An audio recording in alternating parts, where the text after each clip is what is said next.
오늘은 풍성함과 담대함이라는 제목으로 함께 은혜의 말씀을 나누려고 합니다. 감리교 이현주 목사님이 계시는데요. 이 목사님이 동화 작가입니다. 그런데 그 동화 중에 옹달샘이라는 동화가 있는데요. 그 동화 내용을 제가 한번 소개해 보면 이렇습니다. 깊고 깊은 숲속에 작은 옹달샘 하나. 이 옹달샘은 너무 작아서 동물들 눈에는 잘 보이지 않는 작은 샘이었습니다. 그런데 이 샘에는 물이 끊어지지 않을 정도로 흘러 넘쳐났습니다. 이렇게 눈에는 잘 띄지 않는 작은 옹달샘이지만 아침 저녁으로 찾아오는 친구들이 있었습니다. 다람쥐, 토끼, 오소리, 쪽제비 등 다양한 작은 동물들이었습니다. 이 작은 동물들이 이제 옹달샘에 찾아올 때에는 목이 말라서 찾아오게 되었고 물을 다 먹을 정도로 마셨습니다. 그런데 어찌된 일인지 그 물은 마르지 않고 계속 흘러 넘치게 되었습니다. 그래서 이제 이 장면을 보고 동물들이 이야기를 합니다. 이상하다. 내가 널 다 마실 정도로 다 먹었는데 아직도 흐르고 있네. 그러니까 이 옹달샘이 이 말을 듣고 이렇게 이야기합니다. 너희들이 목이 마를 때마다 언제든지 와서 물을 마시렴. 이런 내용으로 이제 계속 전개가 되는데요. 결국 이 대화가 끝나자마자 동화 작가가 마지막 메시지를 남기게 됩니다. 어떤 메시지냐면요. 작은 옹달샘은 지금도 작은 동물들과 사랑을 하고 있지요. 다 주어도 마르지 않는 사랑을. 이렇게 동화가 마치게 됩니다. 이 마지막 메시지를 통해서 우리 성도 여러분들은 무엇을 느끼셨는가요? 하나님의 사랑은 우리의 삶 속에서 풍성하게 하시고 넘치게 하십니다. 그러기에 하나님의 사랑에 대해서 경쟁할 필요가 없다라는 것입니다. 우리는 하나님의 사랑을 받고 서로 나누며 감사하면 됩니다. 하나님의 사랑으로 풍성한 삶과 만족한 삶을 살아낼 수 있는 우리 금옥교회 성도 여러분들이 되기를 간절히 소망합니다. 힘들고 어려운 삶을 살았던 이스라엘 백성, 그들은 하나님의 은혜로 애굽에서 나와 가나안 땅으로 향하고 있었습니다. 그들이 가나안으로 향하고 있는 이유는 바로 그 가나안 땅은 하나님께서 약속해 주신 땅, 축복의 땅, 이제 종살이가 아닌 주인의 삶을 살아갈 수 있는 귀한 땅의 약속이었기 때문에 그곳을 향하고 있었습니다. 아마 그 땅을 향하고 있었을 때 이스라엘 백성들 마음 가운데 이런 마음이 있었을 것입니다. 그곳에만 가면 무엇이든지 할 수 있어. 간절한 소망을 가지고 힘차게 적과 꿀이 흐르는 땅 그 가나안으로 달려가는 그들의 마음, 우리는 알 수 있습니다. 그런데 그렇게만 달려가면 얼마나 좋을까요? 어찌된 일인지 가나안 땅에 도착하기도 전에 아픔과 어려운 일들을 만나게 됩니다. 그 대표적인 그 많은 일들 가운데 하나만 이야기해 보면 가데스 바네아에서 12명의 정탐꾼 가운데 10명이 불신앙의 태도를 나아가므로 결국은 40년이라는 세월을 광야에서 보내게 되었습니다. 이것은 시간 낭비이며 전력 낭비였습니다. 또한 죽음의 세월, 고난의 세월, 연단의 세월을 보내야 했고 그 결과 불신앙의 대가가 어떤 것인지 분명하게 똑똑하게 치루어지게 되는 것을 보게 됩니다.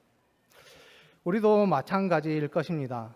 불신앙의 태도는 우리의 삶을 힘들게 할 수도 있고 어렵게 만들 수도 있습니다. 그렇기 때문에 우리는 순종의 삶을 통해 죽음의 세월, 고난의 세월, 연단의 세월이 아닌 행복하고 축복된 삶을 살아낼 수 있는 우리 믿음의 자녀들이 되기를 간절히 소망합니다. 이제 말씀으로 돌아와 마지막 가나안으로 가는 길목에 이제 세일 지역을 지나게 되었습니다. 그런데 이 지역은 에서의 자손들이 살고 있는 지역이었습니다. 그 지역을 지나는 이스라엘 백성들에게 하나님께서 강력하게 명령하시는데요. 오늘 본문 말씀 4절과 5절의 말씀인데요. 우리 4절과 5절의 말씀을 같이 읽겠습니다. 시작. 너는 또 백성에게 명령하여 이르기를 너희는 세일에 거주하는 너희 동족 에서의 자손이 사는 지역으로 지날진대 그들이 너희를 두려워하리니 너희는 스스로 깊이 삼가고 그들과 다투지 말라. 그들의 땅은 한 발자국도 너희에게 주지 아니하리니 이는 내가 세일산을 에서에게 기업으로 주었음이라. 아멘. 4절과 5절의 말씀을 요약해 보면 이런 말씀입니다. 너희는 스스로 깊이 삼가고 그들과 다투지 말라. 이 말씀은 그들을 두렵게 하지 말라. 그들과 싸우지 말라. 그들에게 피해를 주지 말라라고 분명하게 하나님께서 명령하고 있습니다. 그렇다면 하나님께서 이렇게 명령하신 이유가 과연 무엇에 있겠습니까? 그것은 5절 중반부의 말씀을 보면 그들의 땅은 한 발자국도 너희에게 주지 아니하리니 이는 내가 세일산을 에서에게 기업으로 주었음이라 라고 말씀하고 있습니다. 하나님께서 세일산을 에서에게 기업으로 주셨기 때문에 너희는 욕심내지 말라라고 분명하게 말씀하고 있는 것입니다. 이것을 좀 다르게 표현해 보면 또 이런 표현일 것입니다. 하나님께서 에서에게 세일산을 기업으로 주셨기 때문에 인간의 힘으로 탈취하지 말라. 만약 탈취하는 일이 일어나게 된다면 그것은 하나님에 대한 권위에 대한 도전으로 내가 간주하겠다라는 말씀이기도 합니다. 이와 같이 하나님께서는 세일산을 에서에게 주셨습니다. 그렇다면 주의 백성들, 주의 자녀들에게는 하나님께서 무엇으로 주셨을까요? 누구나 하나님께서는 주시는 것이 있습니다. 그 대표적인 것이 무엇이냐? 바로 생명입니다. 우리가 10계명 중 제6계명을 보면 살인하지 말라라는 말씀이 있습니다. 이것은 생명이 하나님께서 그에게 주신 고유의 권리임을 전제하고 있습니다. 그러기에 인간의 탐욕에 의해 생명을 빼앗지 말라는 것이고 인간의 타락에 의한 그 의지에 의해서 함부로 취급하지 말라라는 그 의미가 여기에 담겨져 있습니다. 이런 의미에서 우리가 생각해 본다면 아마 사형 제도는 사라져야 되지 않는가라는 생각을 해볼 수 있습니다. 하지만 그렇게 생각하지 않는 분들도 있을 것입니다. 만약 무고한 피를 당한 사람들이나 악의 근원을 제거해야 된다라고 생각하는 사람들은 아마 그 사형 제도를 찬성하고 가능한 일이라고 생각할 수도 있습니다. 하지만 성경은 그렇게 말하고 있지 않다라는 것입니다. 아무리 우리가 피해를 당하더라도 그 생명만큼은 하나님께서 주셨기에 어떻게 할 수 있는 것이 아니라라고 우리에게 분명하게 가르쳐주고 있습니다. 우리가 솔직히 생각해 보면 모든 범죄는 인간의 탐욕에 의해 다른 사람의 것을 빼앗는 것입니다. 그러기에 세상의 법으로 그들을 다스리고는 있습니다. 하지만 때로는 법으로 다스려지지 않는 구조의 악이나 권력에 의한 범죄들도 참 많은 것 같습니다.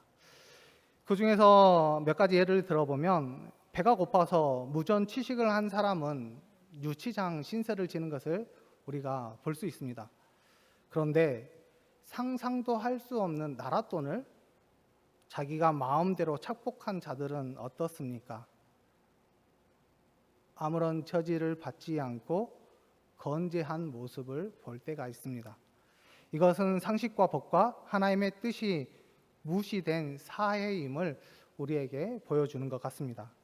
또한 힘과 돈으로 작은 자들의 기본 권리를 눌러버리는 자들도 있습니다.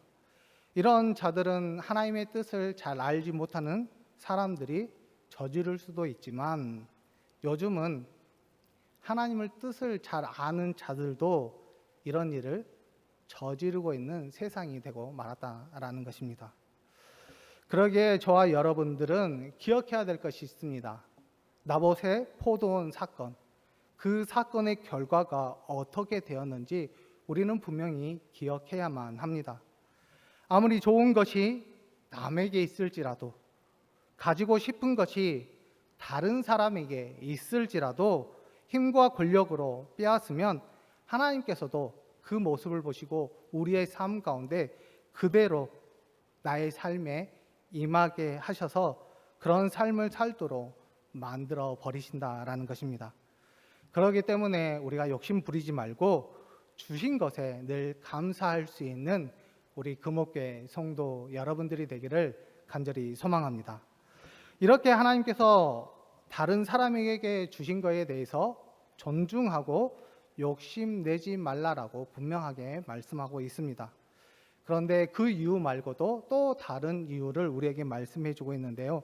오늘 본문의 말씀 7절의 말씀인데요. 7절의 말씀을 읽겠습니다. 시작.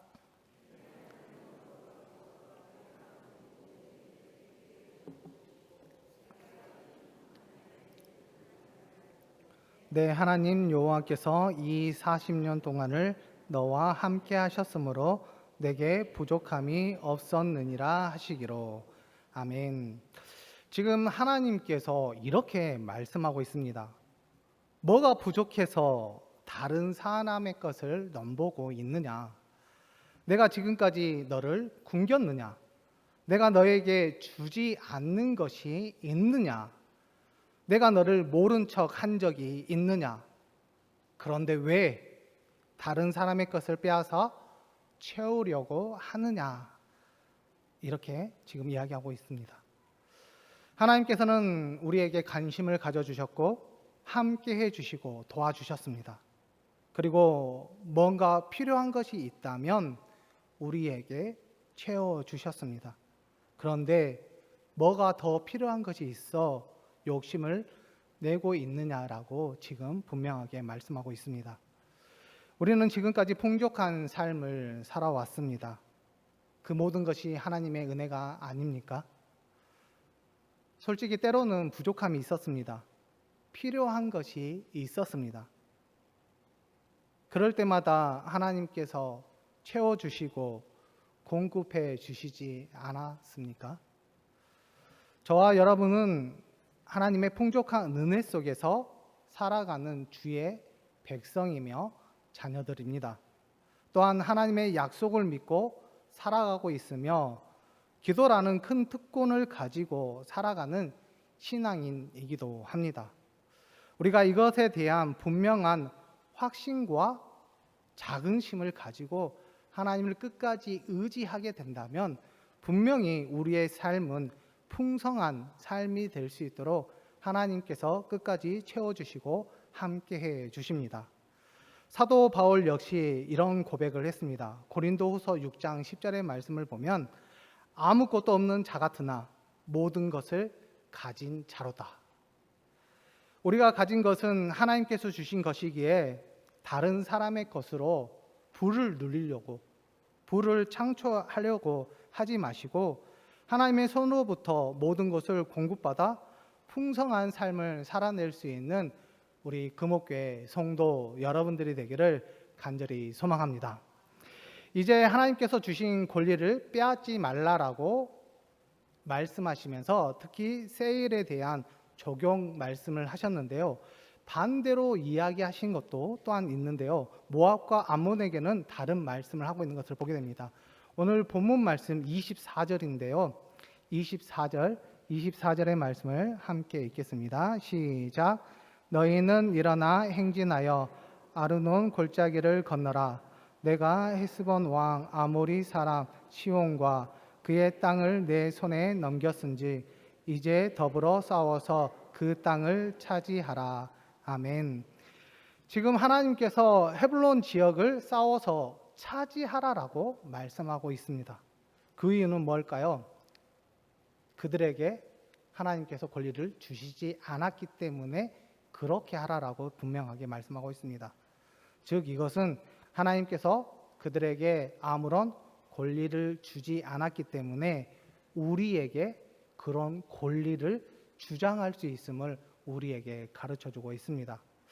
이 말씀을 통해서 우리에게 교훈하는 것이 있습니다. 그것이 무엇이냐?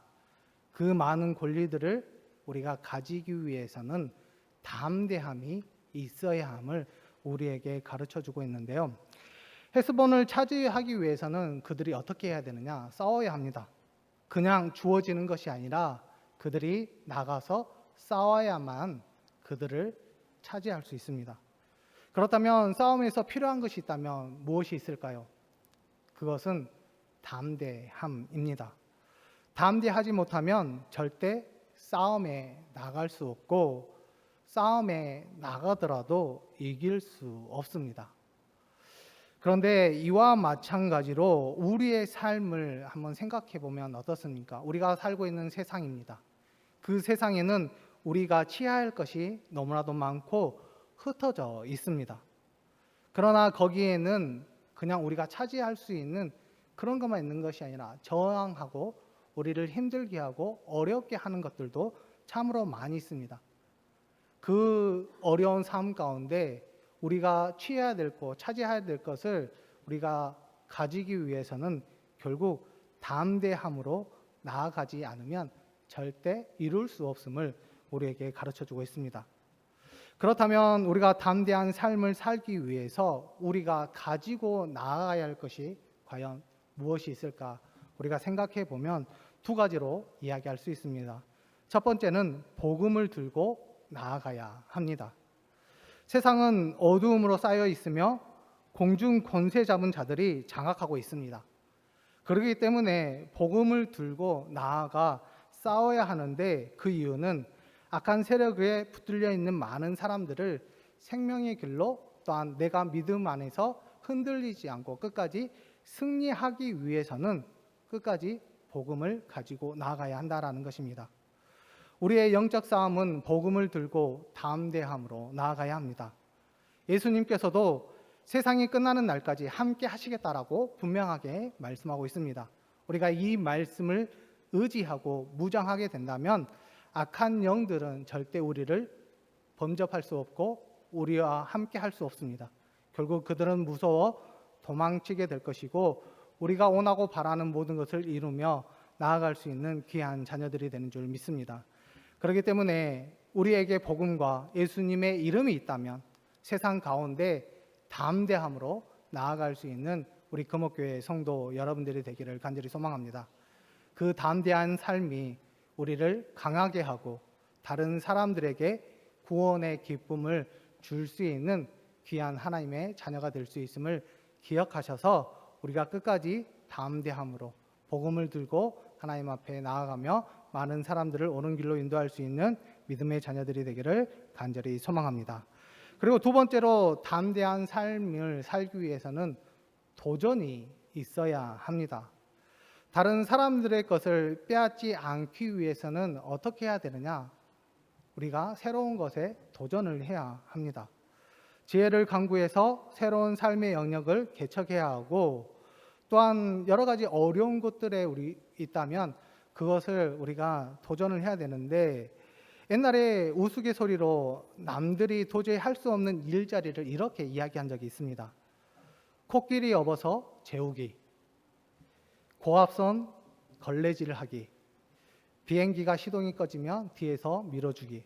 솔직히 불가능한 일입니다. 그런데 우리가 이런 일을 하기 위해서는 남들이 하지 못하는 것에 대해서 우리가 도전의 의식을 가져 최선을 다하게 된다면 그것은 성공의 밑거름이 되는 것뿐만 아니라 하나님의 이름을 드높일 수 있는 귀한 자녀가 될 수 있기 때문에 우리가 담대한 삶을 살아가기 위해서는 우리가 끊임없는 도전을 해야 됨을 우리에게 가르쳐주고 있는 것입니다. 지금의 삶의 자리에서 성실과 인내로 새로운 열매를 맺을 수 있도록 늘 노력할 수 있는 믿음의 자녀들이 되기를 간절히 소망합니다. 지금의 삶의 자리가 우리가 아름답게 만드는 것 역시 중요하지만 만족하고 영향력을 줄 수 있다면 우리가 최고의 자리가 될 수 있도록 늘 노력할 수 있는 하나님의 백성들이 되기를 간절히 소망합니다. 다른 사람들이 그 자리에서 흉내 낼 수 없는 그 위치에 우리가 오른다면 그건 역시 대단합니다.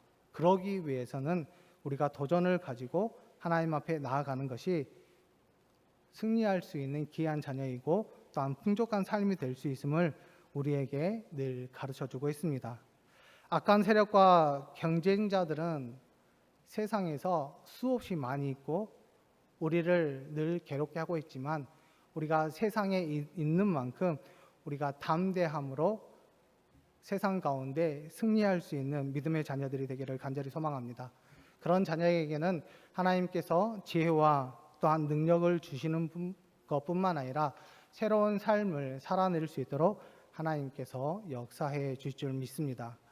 분명히 우리는 우리의 모습이 어떤지는 잘 모르지만 우리는 이렇게 생각해야 됩니다. 우리는 부자입니다. 우리는 용사입니다. 그 이유는 하나님께서 함께 하시고 우리의 편이 되어 주시기 때문입니다. 부자답게 풍성한 삶을 살아낼 수 있는 우리 믿음의 자녀들이 되시고 용사답게 담대한 삶을 살아낼 수 있는 우리 하나님의 자녀들이 되기를 간절히 소망합니다.